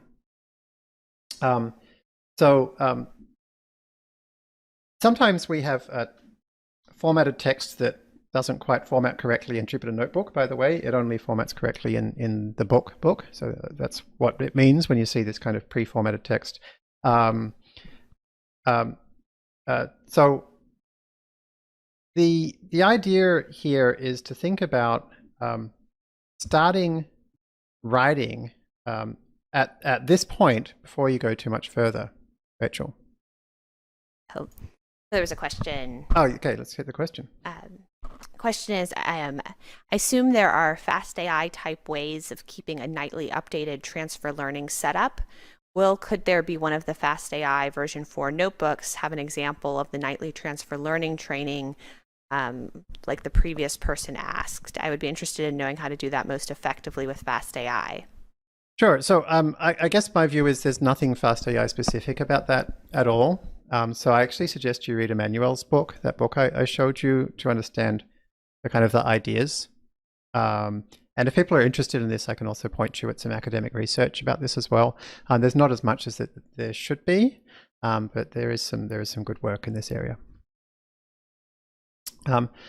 Okay, so the reason we mention writing at this point in our journey is because things are going to start to get more and more heavy, more and more complicated. And a really good way to make sure that you're on top of it is to try to write down what you've learnt. So sorry, I wasn't sharing the right part of the screen before, but this is what I was describing in terms of the pre-formatted text, which doesn't look correct.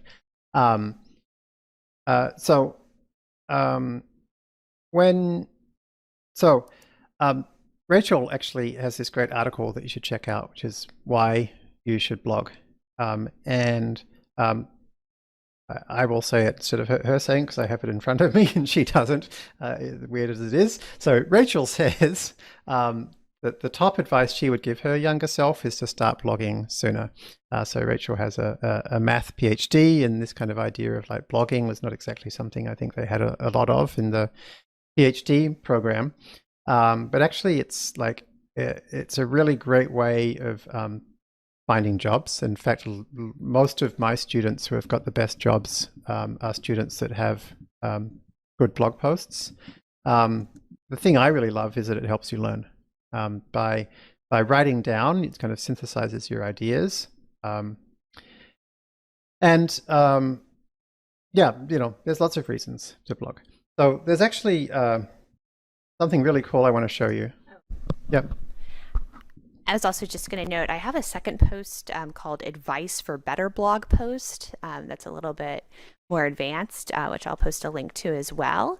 And that talks about some common pitfalls that I've seen in many blog posts, and kind of the importance of putting the time in to do it well, and some things to think about. So I'll share that post as well. Thanks, Rachel. So one reason that sometimes people don't blog is because it's kind of annoying to figure out how to. Particularly because I think the thing that a lot of you will want to blog about is cool stuff that you're building in Jupyter Notebooks. So we've actually teamed up with a guy called Hamel Hussain and with GitHub to create this free product, as usual with FastAI, no ads, no anything, called Fast Pages, where you can actually blog with Jupyter Notebooks. And so you can go to Fast Pages and see for yourself how to do it, but the basic idea is that like you literally click one button, it sets up a blog for you, and then you dump your notebooks into a folder called _notebooks, and they get turned into blog posts. It's basically like magic, and Hamel's done this amazing job of this. And so this means that you can create blog posts where you've got charts and tables and images, where they're all actually the output of Jupyter Notebook, along with all the markdown formatted text, headings, and so forth, and hyperlinks and the whole thing. So this is a great way to start writing about what you're learning about here. So something that Rachel and I both feel strongly about when it comes to blogging is this, which is, don't try to think about the absolute most advanced thing you know and try to write a blog post that would impress Jeff Hinton, right? Because most people are not Jeff Hinton. So like, A, you probably won't do a good job because you're trying to like blog for somebody who's got more expertise than you. And B, you've got a small audience now, right? Actually, there's far more people that are not very familiar with deep learning than people who are. So try to think, and you really understand what it's like, what it was like 6 months ago to be you, because you were there 6 months ago. So try and write something which the 6 months ago version of you would have been like super interesting, full of little tidbits you would have loved, that would have delighted you. That 6 months ago version of you. Okay, so once again, don't move on until you've had a go at the questionnaire, to make sure that you understand the key things we think that you need to understand.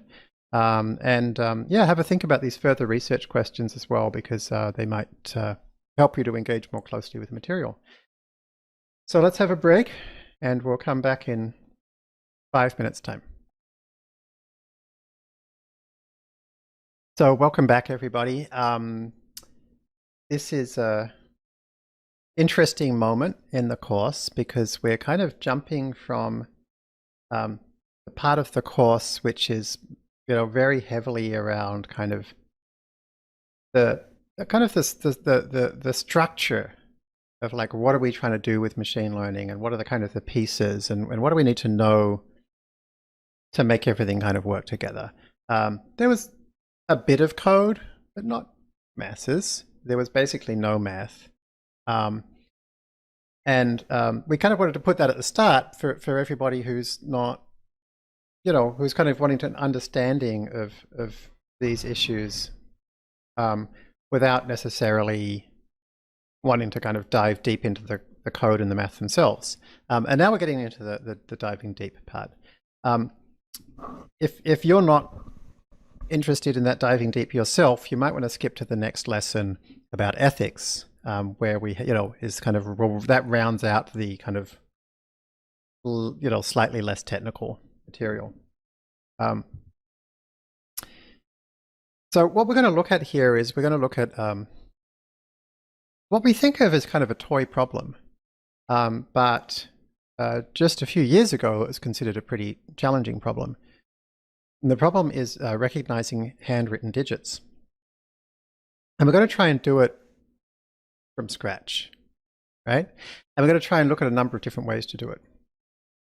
So we're going to have a look at a data set called MNIST. And so if you've done any machine learning before, you may well have come across MNIST. It contains handwritten digits, and it was collated into a machine learning data set by a guy called Jan LeCun and some colleagues, and they used that to demonstrate one of the, probably the first computer system to provide really practically useful scalable recognition of handwritten digits. Linnet 5 was a system that was actually used to automatically process like 10% of the checks in the US. So one of the things that really helps, I think, when building a new model is to kind of start with something simple and gradually scale it up. So we've created an even simpler version of MNIST, which we call MNIST sample, which only has 3s and 7s. Okay, so this is a good starting point to make sure that we can kind of do something easy. I picked 3s and 7s for MNIST sample because they're very different. So I feel like if we can't do this, we're going to have trouble recognizing every digit. So step one is to call untarred data. Untarred data is the FastAI function which takes a URL, checks whether you've already downloaded it. If you haven't, it downloads it. Checks whether you've already uncompressed it. If you haven't, it uncompresses it. And then it finally returns the path of where that ended up. So you can see here, urls.mnistsample. So you can just hit tab to get autocomplete. It's just some location, right? It doesn't really matter where it is. And so then when we call that, I've already downloaded it and already uncompressed it because I've already ran this once before, so it happens straight away. And so path shows me where it is. Now in this case, path is dot, and the reason path is dot is because I've used this special base path attribute to path to tell it kind of like where's my starting point, and that's used to print. So when I go here ls, which prints a list of files, these are all relative to where I actually untarred this to. So it just makes it a lot easier not to have to see the whole set of parent path folders.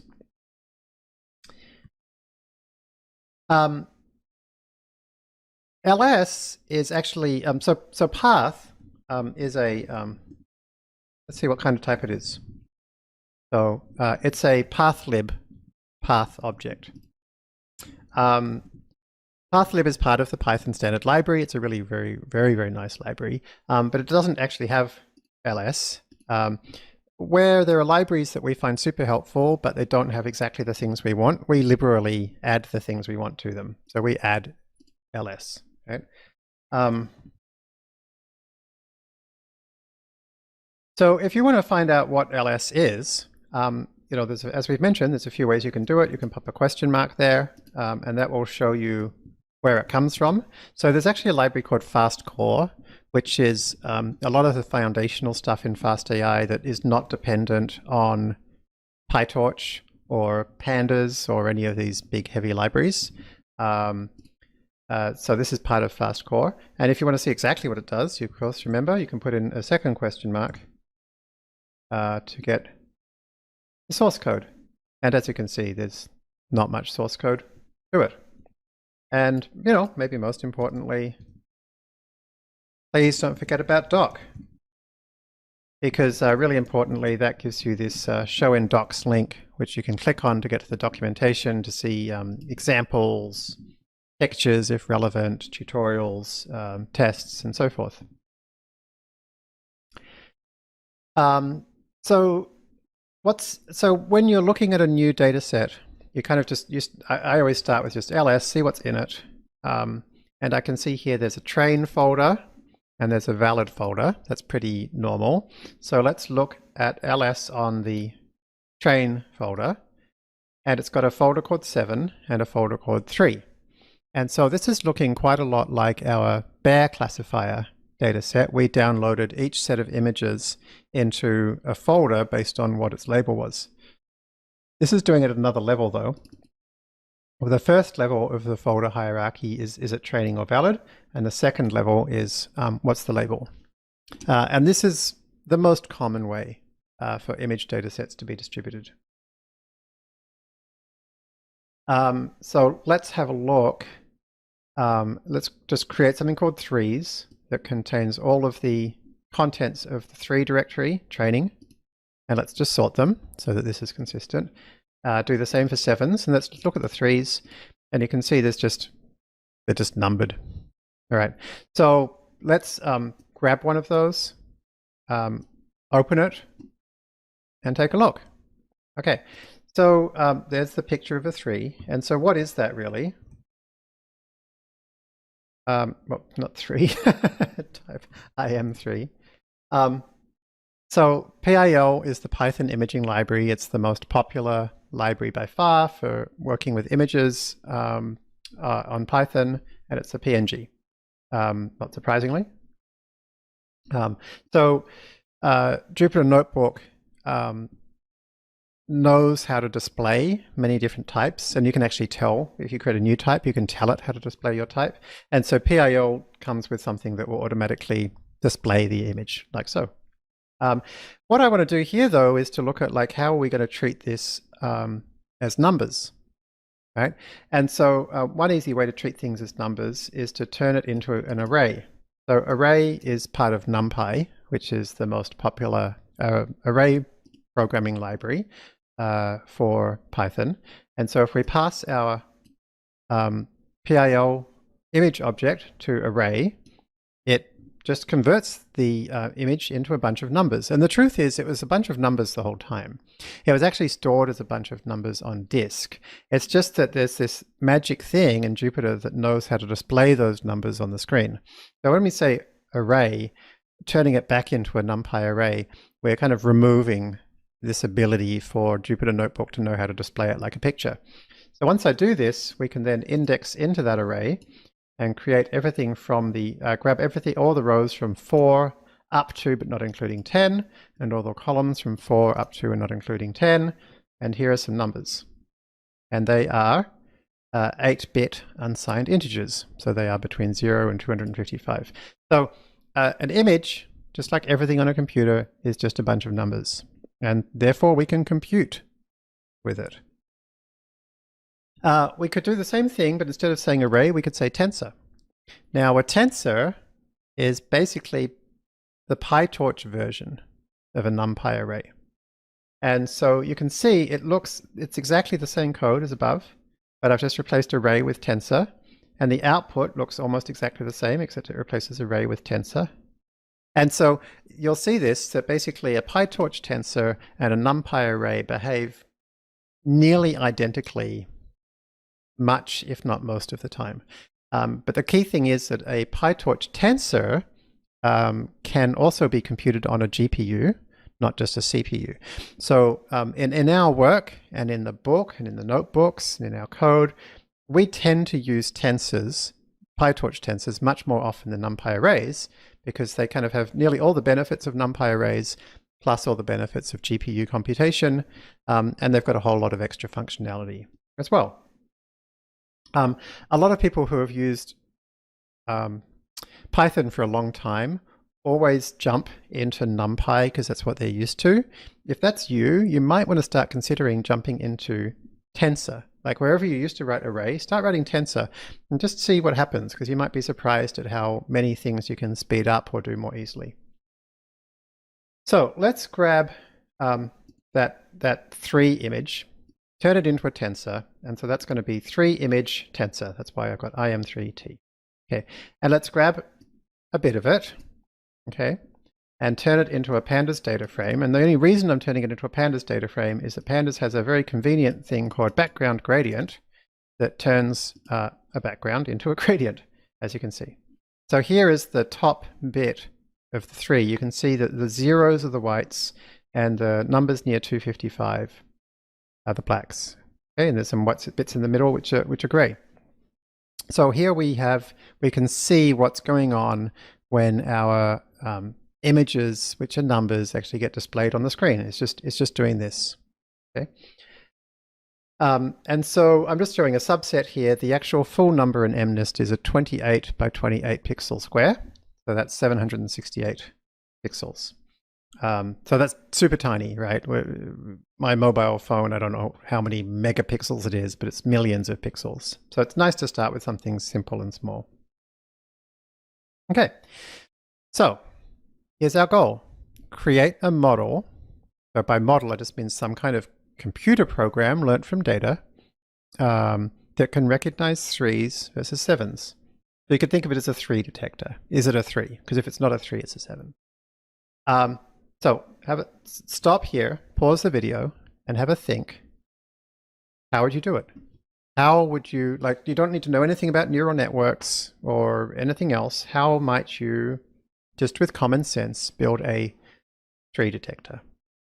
Okay, so I hope you grabbed a piece of paper, a pen, jotted some notes down.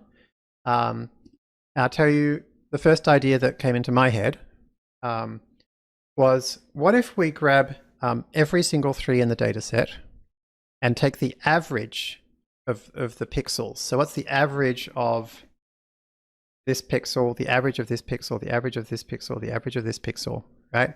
And so there'll be a 28 by 28 picture, which is the average of all of the 3s. And that would be like the ideal 3. And then we'll do the same for 7s.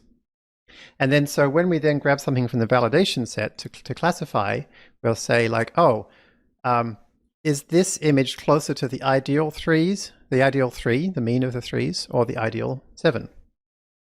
This is my idea. And so I'm going to call this the pixel similarity approach.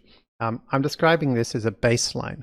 A baseline is like a super simple model that should be pretty easy to program from scratch with very little magic. You know, maybe it's just a bunch of kind of simple averages, simple arithmetic, which you're super confident is going to be better than a random model, right? And one of the biggest mistakes I see in even experienced practitioners is that they fail to create a baseline.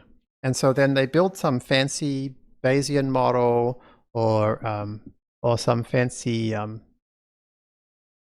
they create some fancy Bayesian model or some fancy neural network, and they go, wow, Jeremy, look at my amazingly great model.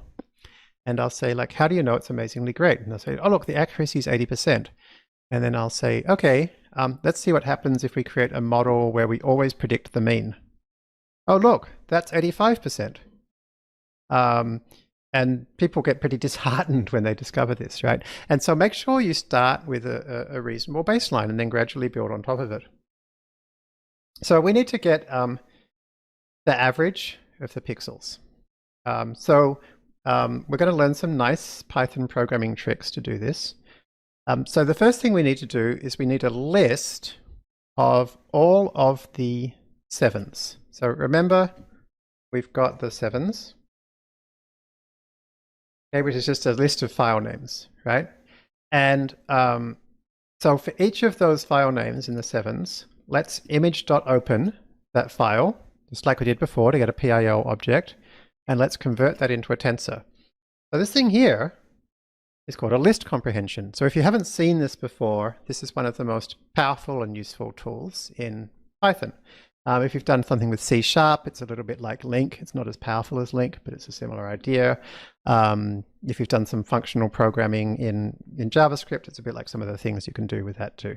But basically, we're just going to go through this collection.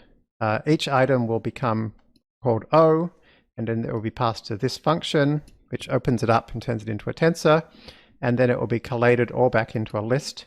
And so this will be all of the 7s as tensors. So Sylvain and I use list and dictionary comprehensions every day. And so you should definitely spend some time checking it out if you haven't already. So now that we've got a list of all of the 3s as tensors, let's just grab one of them and display it. So remember, this is a tensor, not a PIL image object. So Jupyter doesn't know how to display it. So we have to use a command to display it, and show image is a fast AI command that displays a tensor. And so here is our 3. So we need to get the average of all of those 3s. So to get the average, the first thing we need to do is to change this so it's not a list, but it's a tensor itself. So currently, 3 tensors, 1, has a shape which is 28 by 28. So this is the rows by columns, the size of this thing, right? But 3 tensors itself is just a list. So I can't really easily do mathematical computations on that. So what we could do is we could stack all of these 28 by 28 images on top of each other to create like a 3D cube of images. And that's still called a tensor. So a tensor can have as many of these axes or dimensions as you like. And to stack them up, you use, funnily enough, stack. Right? So this is going to turn the list into a tensor. And as you can see, the shape of it is now 6131 by 28 by 28. So it's kind of like a cube of height 6131 by 28 by 28. The other thing we want to do is, if we're going to take the mean, we want to turn them into floating point values, because we don't want to kind of have integers rounding off.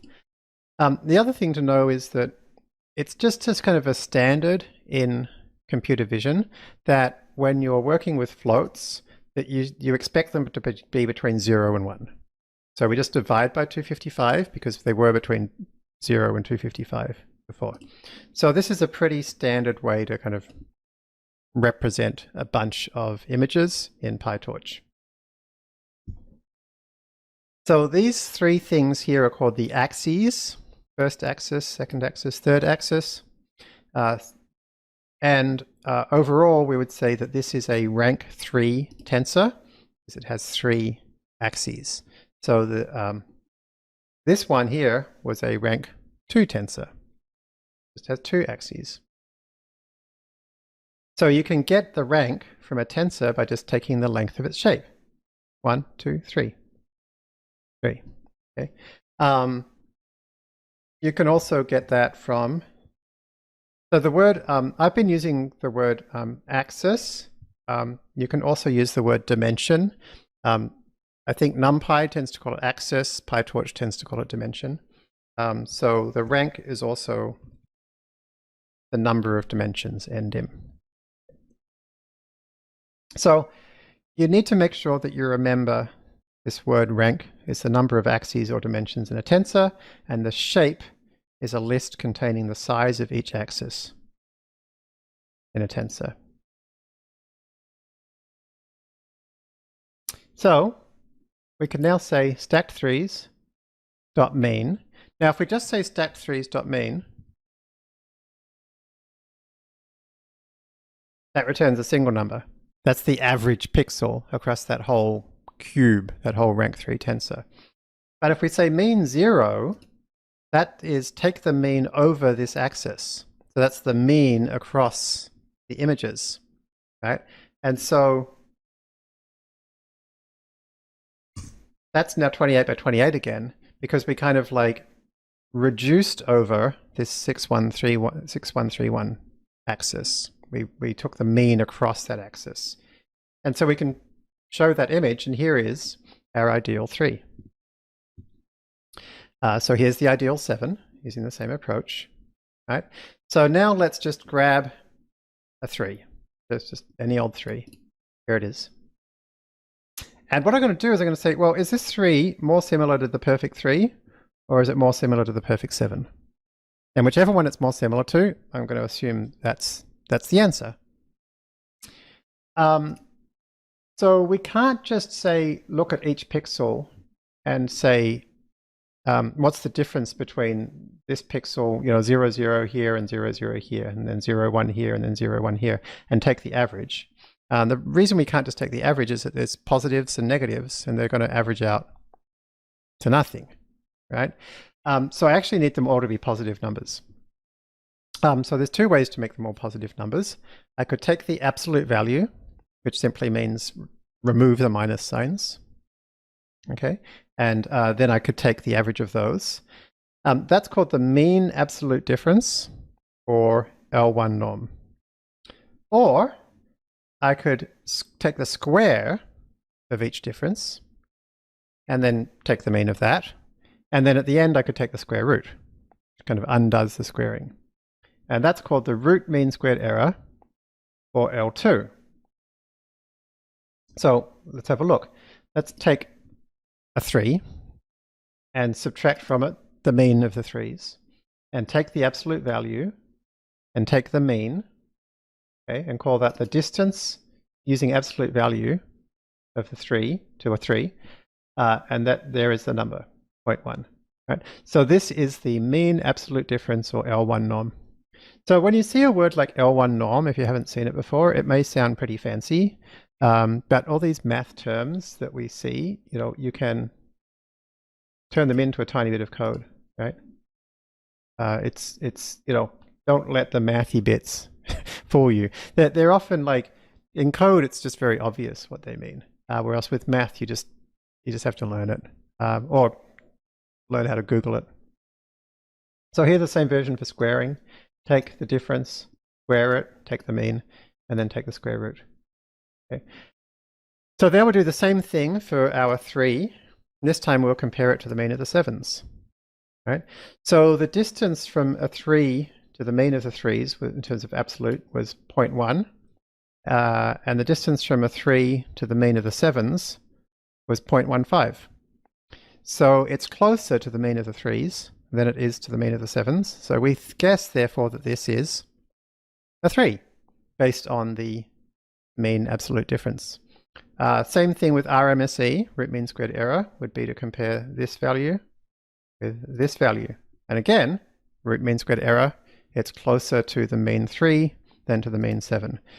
So this is like a machine learning model, kind of. It's a data-driven model, which attempts to recognize 3s versus 7s. And so this is a good baseline. I mean, it's a reasonable baseline. It's going to be better than random. We don't actually have to write out minus abs mean. We can just actually use L1 loss. L1 loss does exactly that. We don't have to write minus squared. We can just write MSE loss. That doesn't do the square root by default, so we have to pop that in. Okay, and as you can see, they're exactly the same numbers. It's very important, before we kind of go too much further, to make sure we're very comfortable working with arrays and tensors. And they're so similar. So we could start with a list of lists, right, which is kind of a matrix.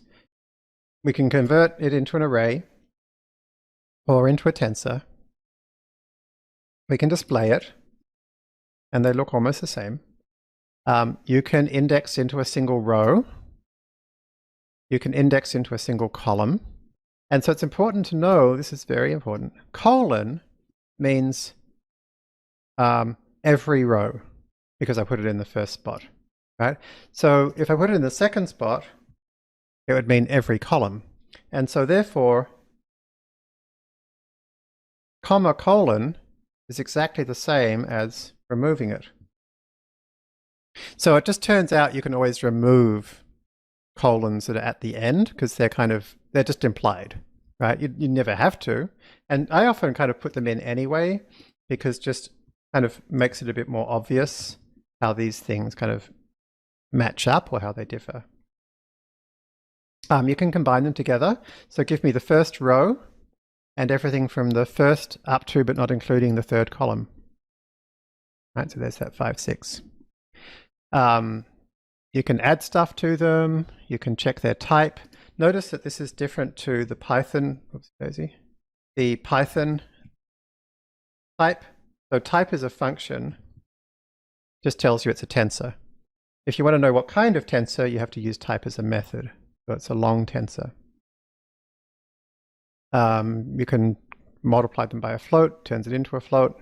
You know, to have a fiddle around. If you haven't done much stuff with NumPy or PyTorch before, this is a good opportunity to just go crazy, try things out. Try things that you think might not work and see if you actually get an error message, you know.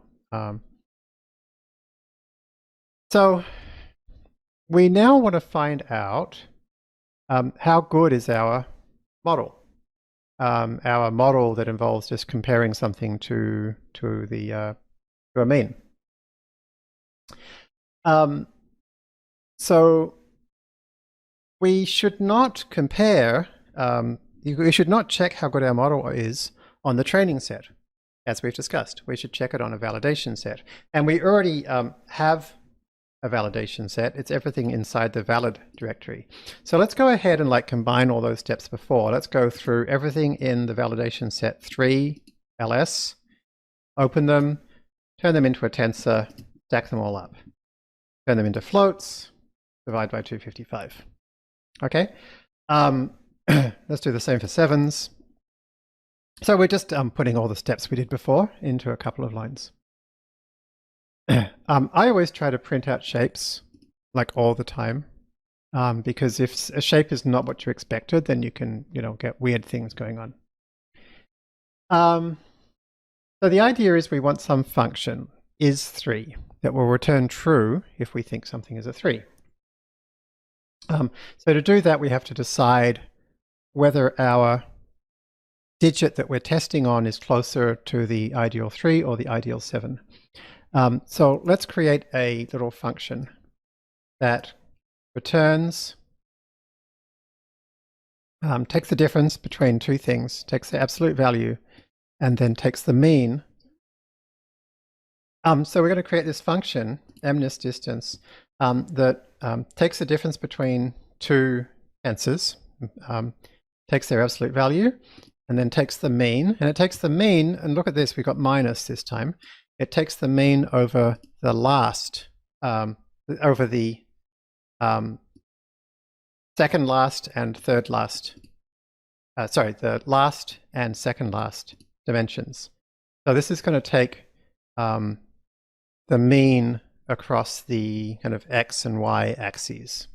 And so here you can see it's returning a single number, which is the distance of a 3 from the mean 3. So that's the same as the value that we got earlier, 0.1114. So we need to do this for every image in the validation set because we're trying to find the overall metric. Remember, the metric is the thing we look at to say how good is our model. So here's something crazy.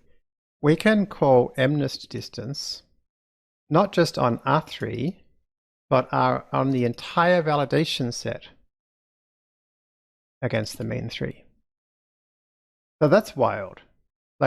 There's no normal programming that we would do where we could somehow pass in either a matrix or a rank 3 tensor, and somehow it works both times.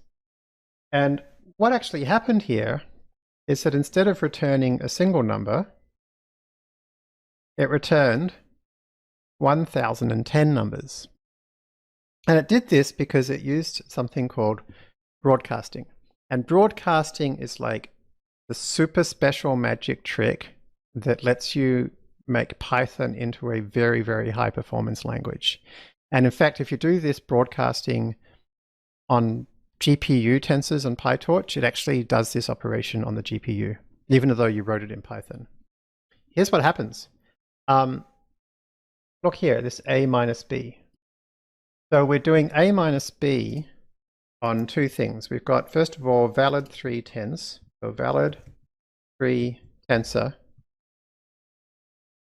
is 1,000 or so images, right? And remember that mean 3